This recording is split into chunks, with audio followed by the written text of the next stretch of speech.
Hello, my name is Max and welcome to Tabletop Reviews. So today I'm looking at K2 and its two expansions, the Huts and Broad Peak.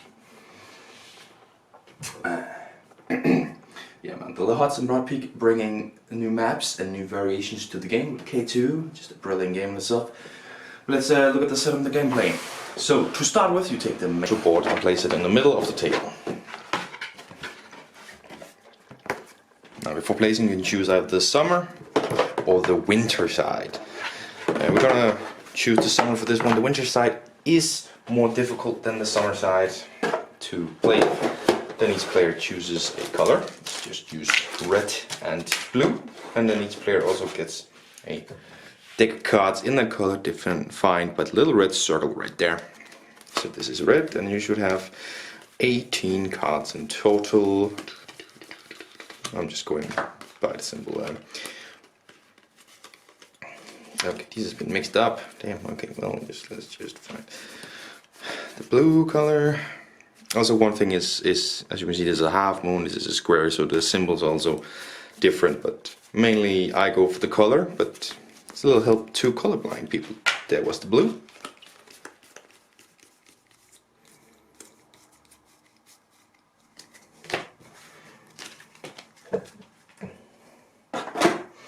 And then also each player gets a board like this in their color. This is the blue one.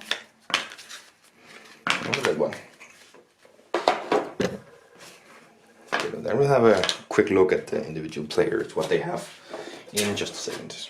One of the main things to choose is weather tiles. You have the summer weather tiles and the winter weather tiles. And again, the summer are the easier ones. Those are just the ones that we're going to use. So you'll kind of shuffle these up. Place them over here and flip up two at the same time. Bang, I will explain what they mean and just the black marker on the first one. And I'll explain what they mean in just a second here. We have a first player token. I'll just give it to the red one. And then we have all of these ones which are risk tokens. Which we'll flip them all face down in here. Every single one.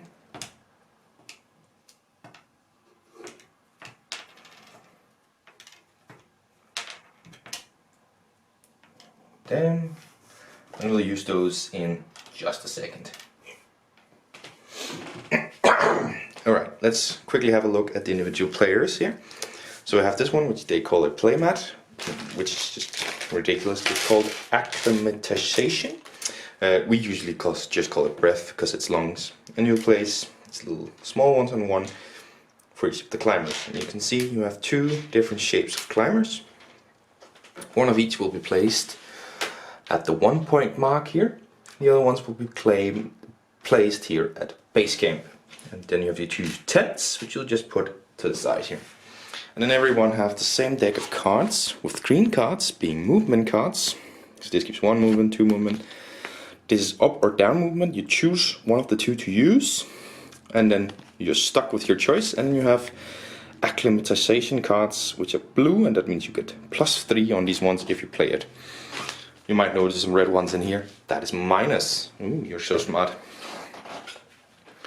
Anyway, let's just quickly do it with the blue one here over as well.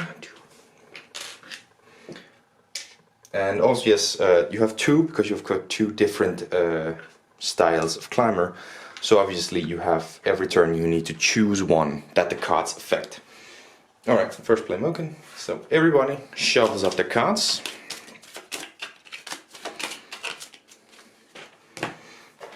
And then picks up 6 of those cards.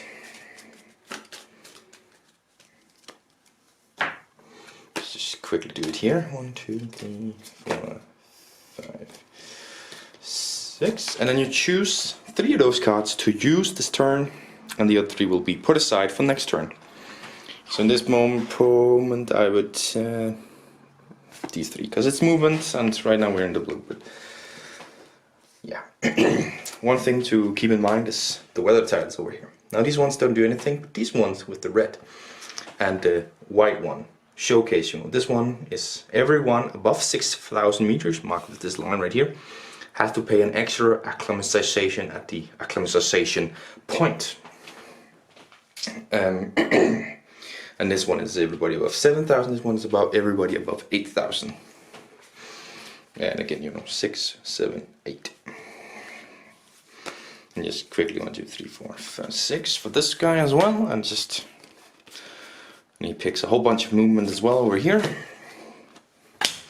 Alright, then we have the risk token factor. So 3 of them will be drawn out at random and revealed. So 1, 2, 1. And then everybody looks at their movement, not acclimatization, but their movement. And this guy has the most, so he takes the risk token. He chooses a risk token to take, and he thinks, I'm just gonna grab the 1 because that's the lowest amount, and then he has to subtract that from his cards when he plays. But now we're into the action phase. Basically, starting with the first play, you dedicate your cards to either of your guys. Just kind of say that I'll have both of mine move 2 spaces. So this is 1, 2, maybe now, you know, he will move 3, the other one will move 1. So it's 1 and 3. Movement always costs 1, unless there's this symbol in here, then it costs 2, and up here it costs 3 to move into a space. And that will also mean something for the tent. I will show you in just a second. So that's my turn over. I've used these cards that we put aside, reshuffled once we get there. Then the other guy will take his, but he now has this punishment of 1. So he has to, and that can be used by any card whatsoever, but he chooses to do this one, and then that's annulled, and then he only has 3 and 2 movement. So what does he do with that? Well, he says this guy moves 2 and this guy moves 3 down here, and then his turn is also over. He's spent his stuff here. Bam. Then it is acclimatization round. I can't freaking say that. You simply look at, for example, the weather. Well, nothing is affected, so that's fine. And then you look at where you stand, and as you can see here, all stand at 1, so everybody gains 1 extra. Yeah. And then the first player marker is moved, as it always is, to the next person to do his turn. And then in this time, you only draw up 3 cards, so you once again have 6 on your hand. And then you re-choose some, and let me choose just these 3 to showcase what the other ones do. And just for fun, we're gonna draw up 3 cards, and I'm just gonna randomly give it to him because I'm almost over with this one. But let's go with these ones. The acclimatization. 3, you just use, again, you choose 1, and I say at this one, he gets 3, 1, 2, 3. If you're above 6 at the end of the round, it will automatically reset down to 6. But right now he is 5. So he's got a bunch of acclimatization. I can't say that word, it's very annoying. To use, then you have this one. And you choose, as you can see, the arrow, which one do I want to use. If you're here, then you have moving 3 down. Okay, well that's nice. Move him here. Move him here. But if you're, standing where I was standing, maybe just use the 1 to move. Oh wait, I can't because this one takes 2 movement. But then this guy moves 1 up, and the other one, this guy moves 2. Just as an example of what the arrow can do in a situation where you're up high. The tent, to pitch a tent, you have to pay the same costs as it is cost to move. So this guy could pitch a tent here. He would have to use a card like this one with 2 movement and pitch a tent. As the rules specify that, this matches him and this matches him, but you can do that, but it really doesn't matter because in this game mode, all of your characters are affected equally by it. Now points are accumulated. You might notice some flags here. You are at the 1. Might notice some 2s and some 3s and some 4s and 5s. So every time you move, for example, if I was here and I move up here, I would move the same simple marker up to 7 points. But then in the example I showed before, where I moved down, I would not lose the point, I would still keep it. you keep the amount of points at the highest end. And then you have these ones here in the side, simply showcasing how many can be in either space at the same time. At 2 players, it's 2, 2, 1, 1. It changes up, and the red one here means you quick have a conversation before the game starts. Are we using that one or not? But basically, when everybody has played, that was one. When acclimatization, everything is gone through, you move this one space, and then when you've gone through all these ones, the game ends. There's 18 rounds, 18-day expedition, as they say. The one with the most amount of points is the winner. That's basically the game. Okay. Oh yeah, if you're ever at 1 with this guy, for example, he's standing here, he has 1, you haven't given him any more acclimatization, it's the acclimatization round. Well, he loses that last bit of acclimatization. Oh, that's not the guy. Doesn't matter. He loses the last bit of acclimatization, he falls all the way down dead, and this one goes all the way down, he's at 1 point. And he is stuck at 1 point, you only get 1 point for that player, so bad thing to run out of acclimatization. That's it. Summer, as I said, summer tiles, a winter tile, summer side, winter side, if you want more challenge. So you kind of have an easy, hard, easy, hard, if you want to say it like that. 4 levels of difficulty. Which is nice. Okay, what I want to do now, real quick, is just go over the changes for the Huss and Broad Peak games, which actually bring in new game modes. So I'll clear this out and get that out. Alright, starting off with Le Huts, you have the South Cull Race. I don't remember what it's called. It's this face here, and you need a little bit of a wider space for your lovely bubbly ones here.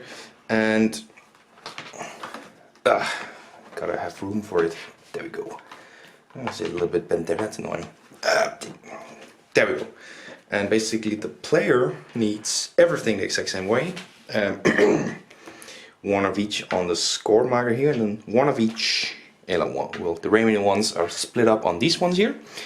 And this one goes here. And again, one of each down here. And then split them up here. You don't have to do the same ones. You just need to have one at each base camp.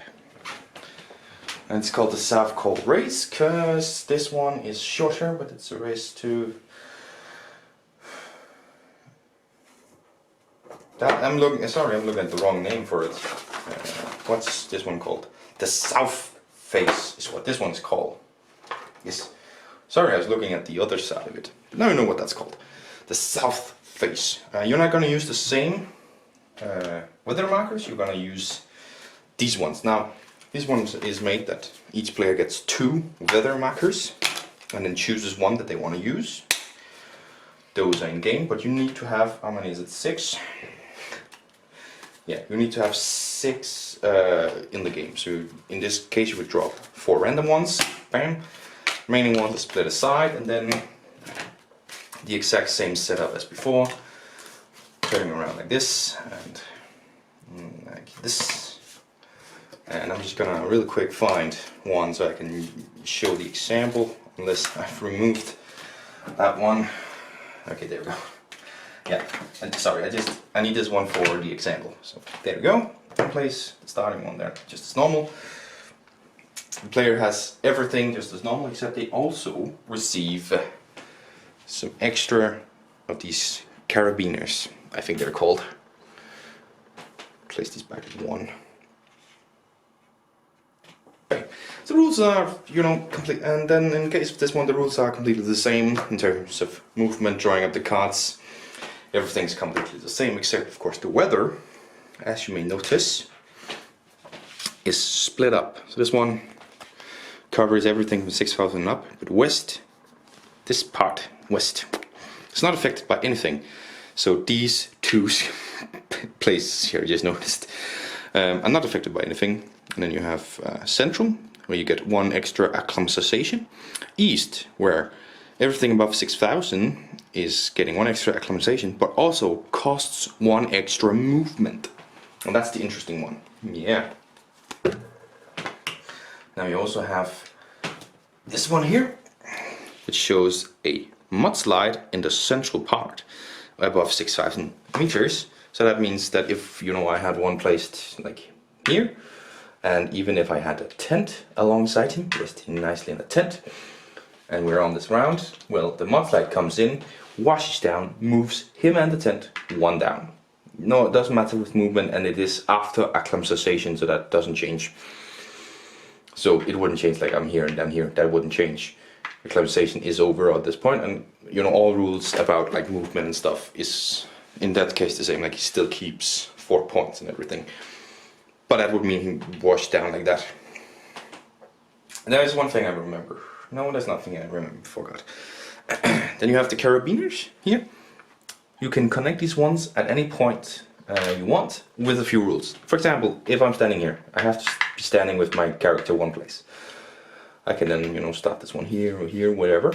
And the place I'm standing is going to be the arrow facing upwards, unless I'm going sideways. Basically, I can, for example, to connect here, because the point difference has to be only 1, so I could place it here. Now, where couldn't I place it? Well, I couldn't cut across and place it here, because that goes in front of an already existing path. You know, this is completely free, so I can do that. But this one goes past the path, so I can't do that. Well, this would be a completely fair and square one to do. Or I could do it from here into here, completely fair and square. I could also do it from here over to here, again, completely fair. You can go from 4 to 5, there's no existing path. That's absolutely fine. You can place that, but then it is there forever. And your opponent, I believe, can use it. I actually forgot, can your opponent use it? Damn. Sorry, I haven't played this one a whole bunch. It's the left for previous page. It can be used by other players. Yeah. Sorry, just have to read that on that. And those are the difference in rules. Everything's the same. You have the risk token, you have acclimatization, you have your cards, and it's all about getting the most amount of points by the end of the game. Yeah. So that's the the south face variant. Now let's move on to the south call race variant. Just remove everything from the board again.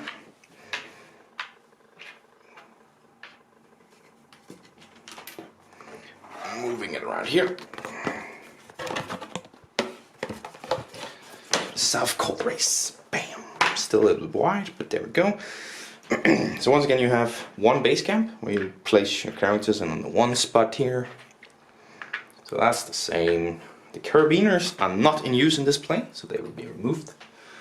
And you not use these ones either. Well, you can, treating everything as it was central. So all the ones would be used. There wouldn't be west, central, and eastern. But it would be easier to just simply grab one of your tiles here, grabbing, I only have the summer ones here, removing one, because you only have a five ones, so it's a 15-hour race, and then just completely as normal.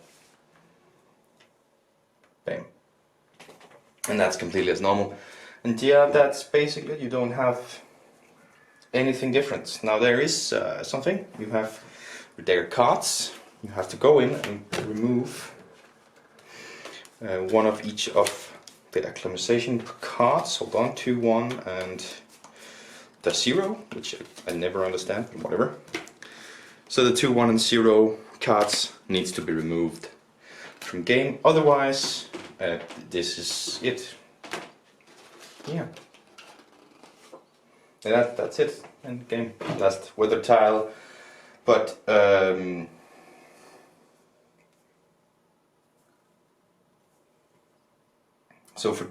for 2 discarded acclimatization points, you can get an extra victory points, and this one would give 1 extra victory points. This is this could be done for more experienced players. Hold on, I'm thinking. You know, if you choose which cards to remove, like if you're just, you know, a rookie, you just remove these cards, you get 1 extra point each. But if you're not, then maybe, you know, you take a risk. They show something here, in the manual here, where they show that one guy took a risk, removed 2 worth of acclimatization, he gets an extra point. But this guy, he didn't take the same risk, so he gets no points. Just as an example of play from the rulebook here, but otherwise it's completely the same in terms of the rules of movement and everything.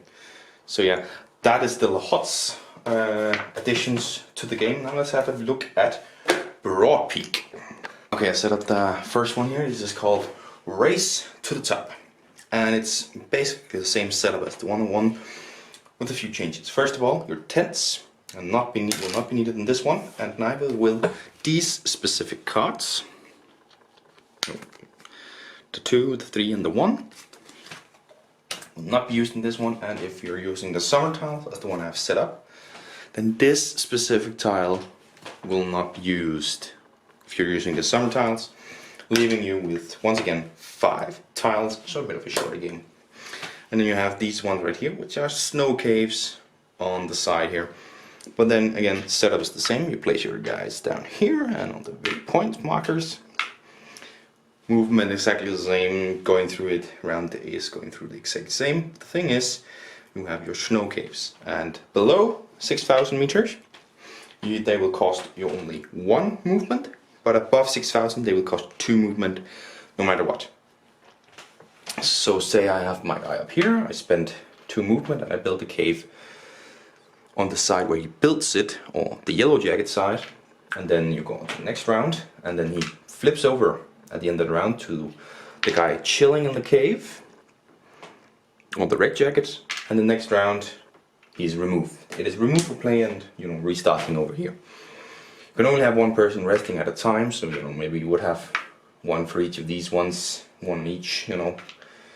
You can spend the acclimatization points and all the movement points again to reset it. So, you know, it's here, you spend 1 movement, 2 movement, because you have 6,000, and reset it. And that's basically the only change. Well, they give 1 acclimatization, just like tents. I don't think I mentioned that tents give 1 acclimatization when up. But it's basically the only difference. Again, get to the top, get the most amount of points. It's a shorter game. That's the difference for Race to the Top. I don't know why it's called race, because again, like, it's this regular rules for reaching the top, not reaching the top. Okay, now we'll remove these ones here, and we will actually add this one back in, the movement card here back in. And we will move in both of these cards here into the pile again. Take our characters down here. There we go. We'll use only 1 tent. There's a special rules for it. And then of course we will move it around to yet again a very broad one. This is the Broad Peak Traverse. Now we will grab these here, which are traverse tokens. There are 2 for each of your guys. You'll have them close by so you can use them. And then you will have to pick out some of these victory point tokens, they're called, and there is 4 of these ones. This one I have to read, otherwise I don't know. I wouldn't know otherwise. Okay. 4 of those. You will need 1 of these and 3 of these.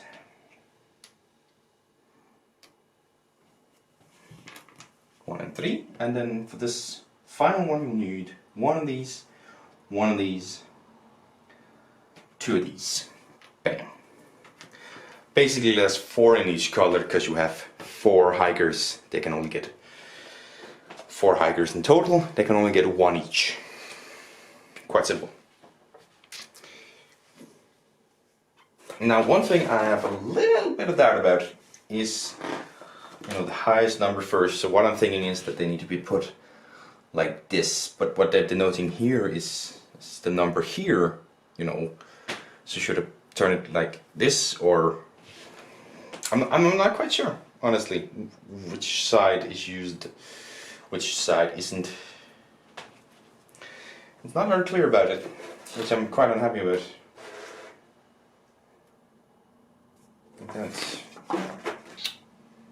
It would make sense to do it like this, and then you have the flag here giving you 3 points because that's the point markers. So that's what I usually do in the games. But it's not very clear whether you want it that way or that way. But I'm thinking this way just because that makes more sense. Oh, anyways, point marker guys here and you guys in base camp. We're not gonna touch blue because honestly it's annoying. So obviously you have 2 paths to take down the, what would that be, south side, and this is the north side because it's called north. Anyways, you know, moving each side, moving as usual. Rules about the tent, I'll get to that. But here, if you land here, you have this one. And then this guy gets one of his markers here set at the end of the playmat here. It's best to have both of them, of course, but one is currently fine. And then you move him up here. He reaches the peak, and he gets a victory point token that he adds to there. Oh, I can feel a sneeze coming. And then that's a victory point, and that's where he can only get one, so you can't do like this one. He can only get one, and he has to continue to this one, get that one maybe. Moving around. This guy, of course, has one here for the traverse token, so he can get his place down and get to the peak, and yay! And that's the game. Now the tent. Let's say this guy had moved. Let's say he had moved here, and he placed the tent, and he'd been up there and down again, and now he's moving over here. And this guy, you've decided to take him this way. Anyways, when he reaches here, he can grab the tent.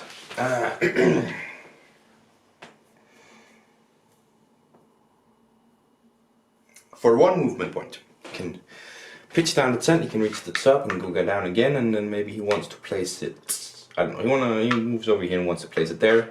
Regular movement rules. You do place this one at the hiker that has it, like here. So if this hiker was to die and fall down, you lose the tent as well. So that's a risk to take when doing that. Just as an example there. At the end of the game, you have the regular points, but obviously these count as more points if you have both of your traverse tokens for your climbers, like so. It counts for 2 extra victory points for every single extra victory point marker. So it's a good thing to have both of them get as many victory points as possible. And of course, as I said, it makes a lot of sense to turn the flag over and you have 1 point for that one, that would be 3 points, and this one would give 2 points, but that would then be 4 points, and then this one would give 3 points, which would then be 5 points. Pretty decent. Those, I believe, are the changes as well. You know, the weather is used as normal in this one. And then, of course, the one with the most amount of points at the end of the game is, of course, the winner. And that is everything that I have currently for K2. Whew, boy, let's talk about what I think. And we're back. And you might, I hope I can get the sound to sing it properly, but I probably can't. Anyways, that's the setup of everything and the gameplay of everything. And boy, that's a lot. Lots and Broad Peak, I thought it was just kind of new maps and, you know, some modules you can add in as you want. But no, it's entirely like different ways of playing. It's entirely not of playing, entirely different ways and strategies to use.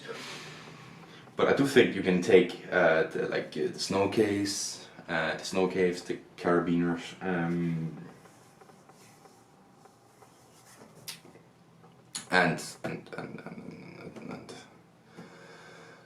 yeah, those, and use the weather. Obviously, you can't. Maybe you can't. Maybe just count it as everything.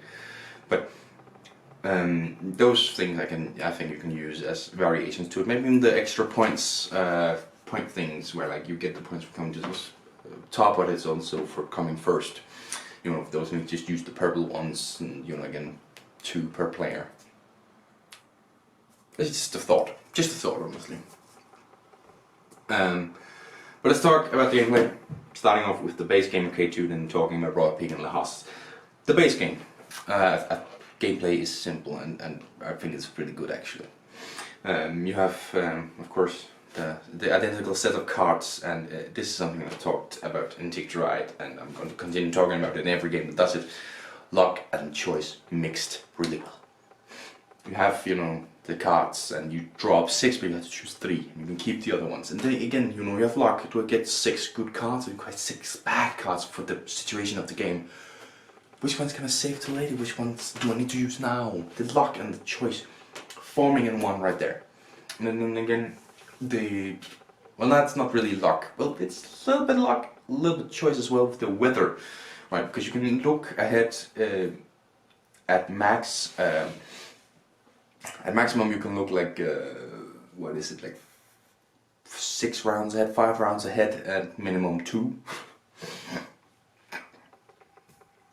But you can look ahead and think about it. But at the same time, you know, if the second tile is gonna be brought out in the 4th round, you know, flipping it over, which I didn't talk about in the setup. When you reach like the first on a new one, you know, if you have 2 in a row and you've reached the first one on a new one, you remove the last one, put it over, and play with the next one.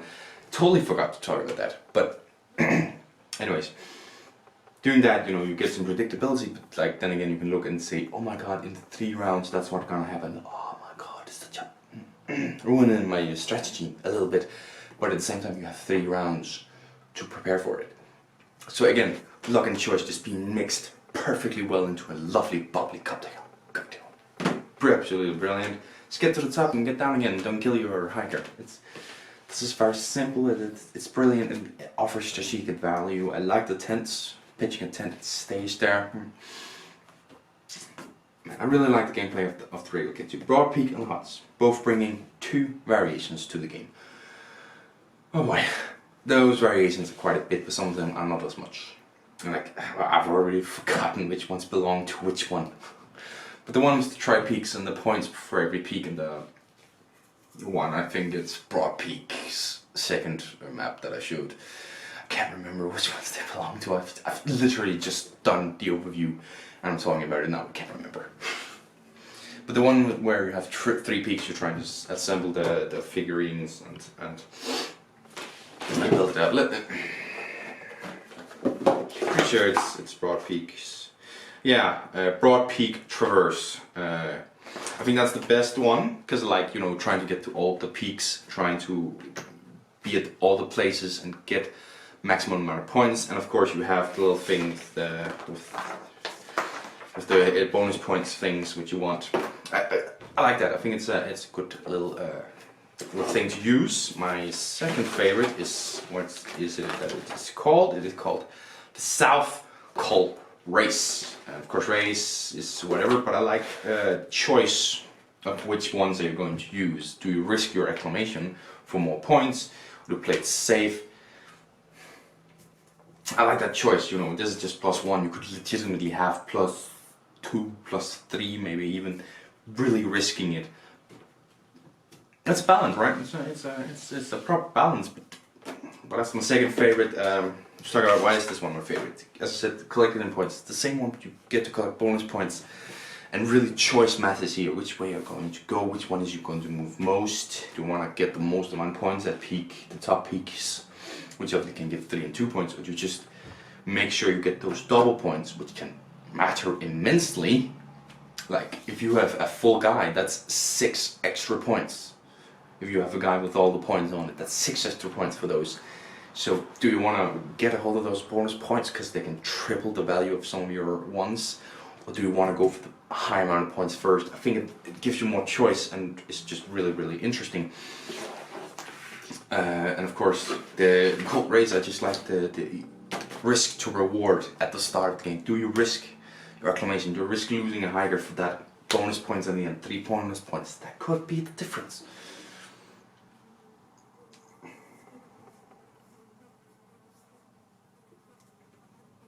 And you can see in this one, specifically they show here, you have the green player achieving only 17 points and the yellow player achieving 18 points. He has to win.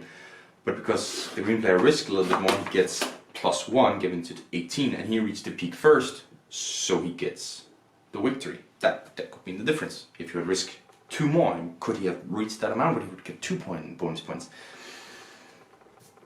So I love the fact that you all of a sudden in this one have like this battle of like choice before the game starts. This setup has such an impact on it.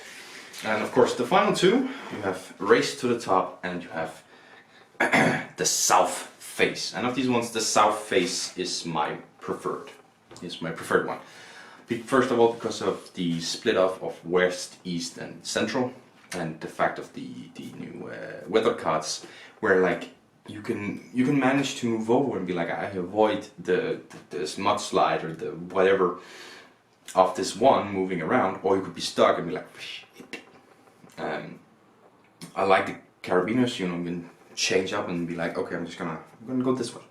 I can go this way, and your opponent can of course follow, but maybe that's something that's only good for you and not for him. And it again adds some lovely choices and paths to take. And again, you have 3 peaks to reach, but only one of them gives you the max.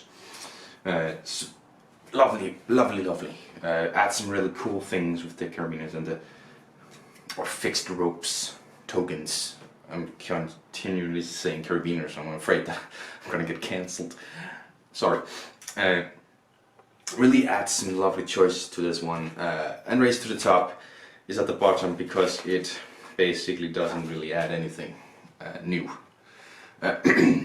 It obviously only adds what's called the snow caves, which is definitely an interesting addition as they disappear, but you can rebuild them quicker. It's interesting. I do believe actually that rebuilding costs only 1, even if you're above 7,000. I think I said 6,000, but anyways. Spend the same movement cost as for building a snow cave. Okay, see. I would like them more if you could rebuild a snow cave from the red to the yellow guy for just 1 movement no matter what. So you're at 8,000, you spend 2 to build it, or you could rebuild it for 1. I would like that more, but it's the same cost. And it brings it a little bit down that it's basically just a worse tent. Maybe not worse, actually, just a tent, but a little different. So that brings Race to the Top a little bit down, but it's actually still a really fun one, and obviously a difference to the regular game. With getting to the top, you have these caves, you can build a whole bunch of them, but they do disappear. So with the 10 you can say, okay, I'm gonna build it here, gonna go up, gonna go down, it takes me 3 rounds. You can't do that with the snow cave. So it definitely adds, again, choices that like, because with the, as I said with the 10 you can go back 3 rounds later and plan that far ahead. You can't properly do that with the snow cave because you have to build it again. So you have to be like, I should have the movement, but I'm gonna get the movement. So again, risk to reward, choices and luck mixed perfectly in these 2-3 boxes that I have got on for this one. Components. It's time to talk about components. This one will be shorter. There's a lot to talk to gameplay. As I said, you basically have 5 different ways of playing the game in these 2 boxes here. So there's a lot to talk about gameplay. But let's talk about components. I think components are great. Cardboard cutouts are cardboard cutouts, but they're actually nice and thick cardboard cutouts. They do not break. I've dropped some from this one around. They do not break. They're very nice, thick and sturdy. You have the wooden components, that's just great.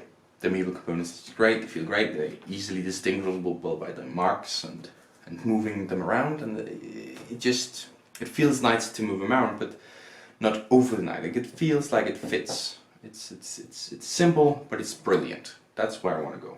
The cards are actually a little bit less in quality than what I would have hoped for. They've spent their money on cardboard, not on cards, on cardstock.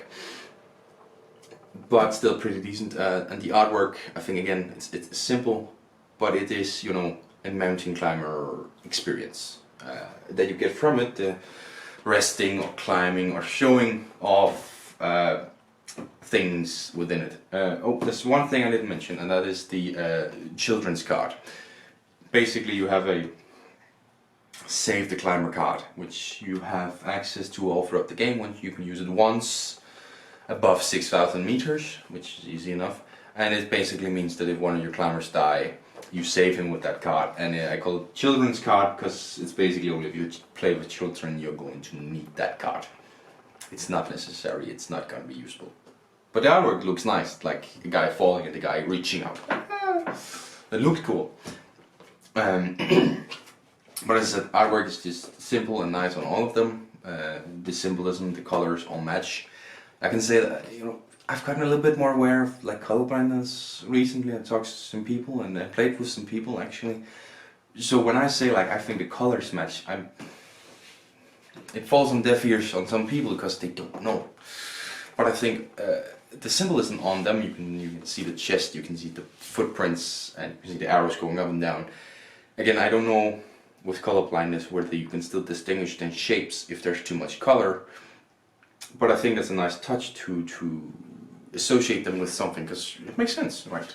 The footprint is movement, and chest is why we call it breath, because it's lungs that you show. That's why we call it, usually when we play, we call it breath. You take a breath.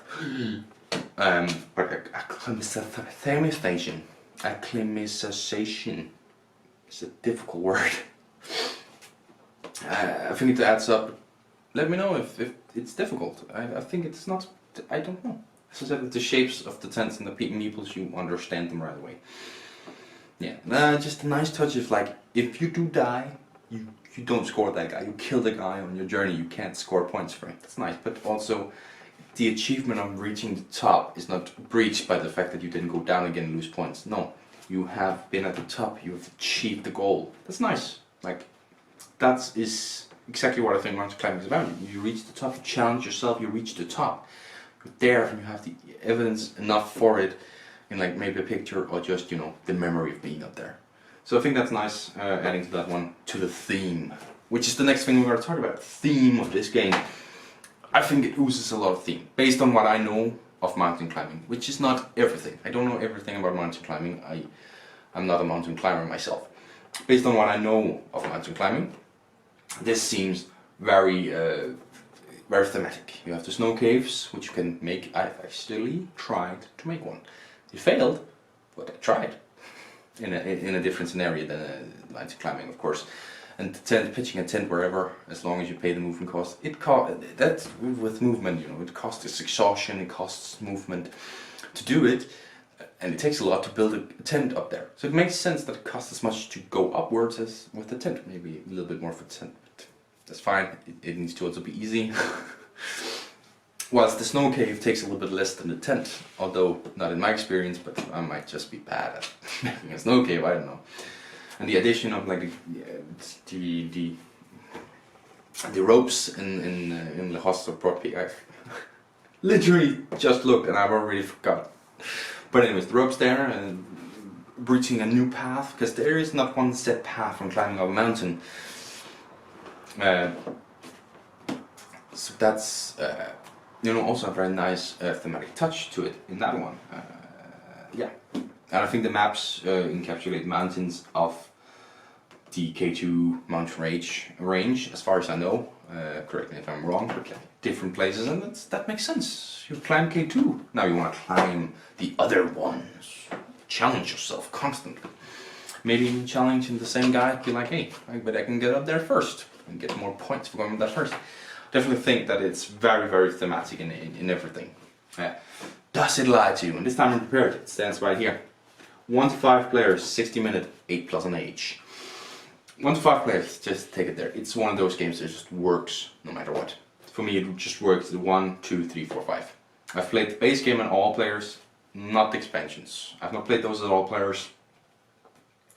But the base game I've played at all players, and it works at every player count. It's a fantastic game at all player counts, encapsulating the same feeling. And I talked about it in the 1 player. It is quite thematic at 1 as well, because you're a team of mountain climbers, or 2, but it's a team of mountain climbers.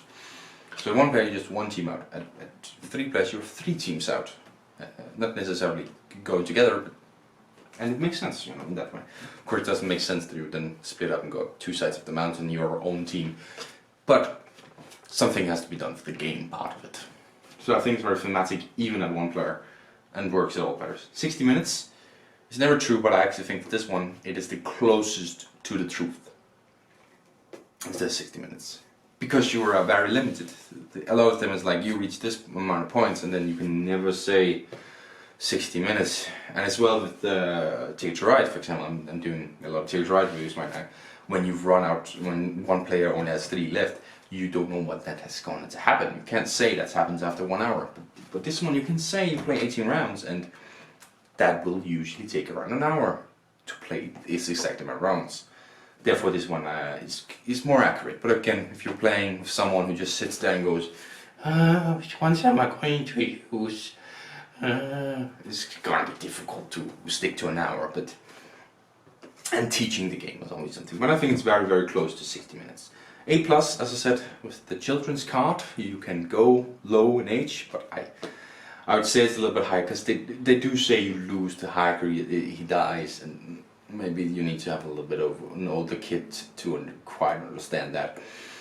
But I think otherwise, you know, get blue symbols, get red symbols. If it's a kid that plays board games more often, then sure, 8+.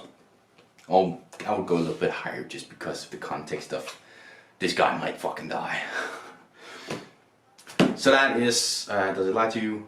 What is my final score? Well, I have talked about in the last 2 videos that I have 5 games that I give a 10 out of 10 to. You know 2 of them, Meadow and Ticket to Ride Europe. You now know the third, K2. If I was to give the expansions a rating, I think I would give Le Hots and Broad Peak both an... I was about to say 9, but you know what? I'm gonna give those a 10 out of 10 as well. The expansions follow hand in hand with the base game in this one. Not all expansions do, but these ones, they do. They do stay hand in hand with this base game at 10 out of 10, just because they don't really change the game, and the game is brilliant. So 10 out of 10, and I'm obviously keeping them. I'm looking into getting them all into one box, which means I'm definitely going to keep everything. But I might need a 3D printer for that. Anyways, boy, I think this video is long, but definitely a game that I want to talk a lot about and I love. And 10 out of 10 for this one, the third game, and I'm giving it 10 out of 10. Can you guess the other 2? I'll give you a hint. It is one of the games that I played. One of them is a game that I played in the solo week. Which of those is a 10 out of 10, hey? Anyways, thank you very much for watching. Thank you very much for watching. Until next time. Bye.